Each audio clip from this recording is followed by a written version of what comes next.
আমার প্রিয় চাকরি প্রত্যাশী ভাই ও বোনেরা, কেমন আছেন আপনারা সবাই? আশা করি অনেক ভালো আছেন। দেখুন আমার প্রিয় ভাই ও বোনেরা, গণপ্রজাতন্ত্রী বাংলাদেশ সরকার কর্তৃক প্রতিষ্ঠান মুক্তিযুদ্ধ বিষয়ক মন্ত্রণালয় নিয়োগ বিজ্ঞপ্তি প্রকাশ করেছেন এবং এখানে আমরা দেখতে পাচ্ছি মুক্তিযুদ্ধ বিষয়ক মন্ত্রণালয়ের রাজস্ব খাতভুক্ত নিম্নবর্ণিত শূন্য পদ সমূহে পূরণের লক্ষ্যে বাংলাদেশের প্রকৃত নাগরিকদের নিকট হইতে অনলাইনে আবেদন আহ্বান করা হচ্ছে। এখানে আমরা দেখতে পাচ্ছি নিয়োগ বিজ্ঞপ্তির সংক্ষিপ্ত তথ্য। বিষয় দেখুন বিস্তারিত তথ্য। মন্ত্রণালয়ের নাম বাংলাদেশ মুক্তিযুদ্ধ বিষয়ক মন্ত্রণালয়, যেখানে সর্বমোট পদের সংখ্যা রয়েছে 1460টি। আবেদন শুরু দেখুন 19 ডিসেম্বর 2025 সকাল 10 ঘটিকা হইতে এখানে আপনি আবেদন করতে পারবেন এবং আবেদনটি শেষ হবে 23 জানুয়ারি 2026 বিকেল 5 ঘটিকার আগ মুহূর্ত পর্যন্ত। এবং এখানে তারা বলেছেন আবেদন পদ্ধতি শুধুমাত্র অনলাইনে টেলিটক অফিসিয়াল ওয়েবসাইটে গিয়ে আপনাকে আবেদনটি করতে হবে।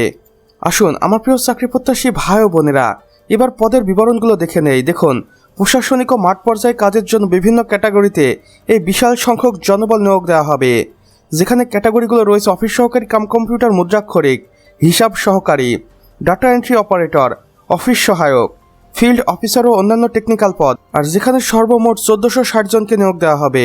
এখানে নারী পুরুষ উভয়ই আবেদন করতে পারবেন। আসুন আমার প্রিয় ভাই ও বোনেরা, এই নিয়োগ বিজ্ঞপ্তিতে আবেদন করার জন্য আরও সব শর্তাবলী ও যোগ্যতাগুলো দেখে নেই।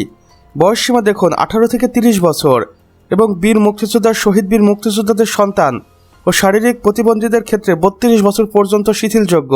শিক্ষাগত যোগ্যতা দেখুন, পদভেদে সর্বনিম্ন আপনি 8ম শ্রেণী পাশ করে এই নিয়োগ বিজ্ঞপ্তিতে আবেদন করতে পারবেন।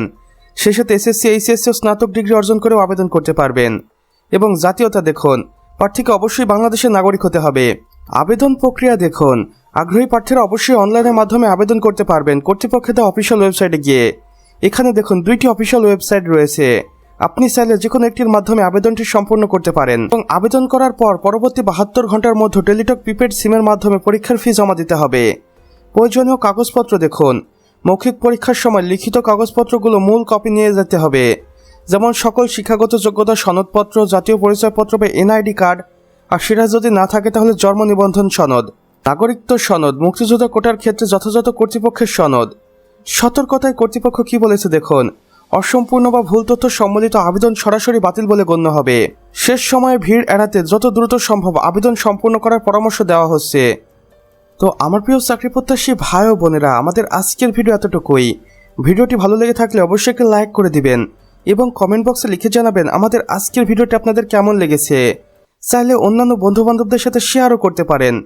আর চ্যানেলে নতুন হয়ে থাকলে অবশ্যই সাবস্ক্রাইব করে পাশের বেল আইকনে ক্লিক করে দিতে ভুলবেন না, যেন আমাদের নতুন ভিডিও নোটিফিকেশন কোনোভাবেই আপনার মিস না হয়ে যায়।